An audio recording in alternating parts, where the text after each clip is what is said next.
Salute and thank you, NERDSoul. In Crossfire, the good conflict, or Crossfire good conflict, the action was on point. The actual art and art design, the way the characters were designed, were so, of course, hyper realistic, ultra realistic.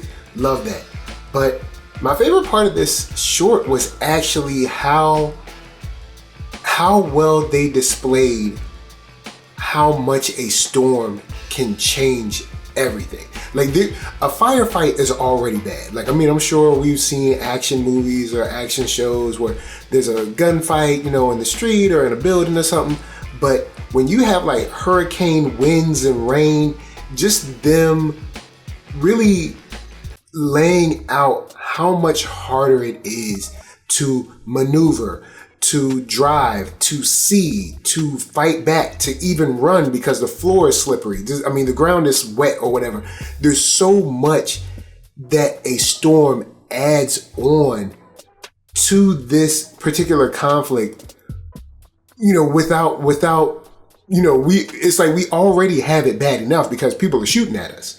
But now it's even harder because there's rain, I can barely see, the wind is blowing, so that's going to affect the trajectory of bullets. So it's going to affect the way that we're driving. Like when you saw the car driving, the wind was kind of blowing the car a little bit, like all of that stuff. The visibility, it's going to be cold, it's going to be wet, it's going to be hard to get a grasp on things. You saw them slipping when they were fighting with one another. You saw the car slipping.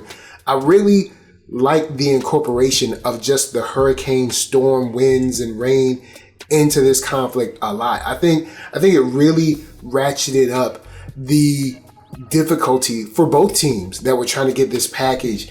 I was just impressed and really liked the way it played out. And I would like to see more action sequences use, maybe not natural disasters, but sort of like natural elements. Like, how is it, when it's cooking hot or, raining or snowing or whatever it is. Because it definitely added another layer of difficulty for both teams that I thought was awesome to see how they try to either deal with and or overcome those specific obstacles.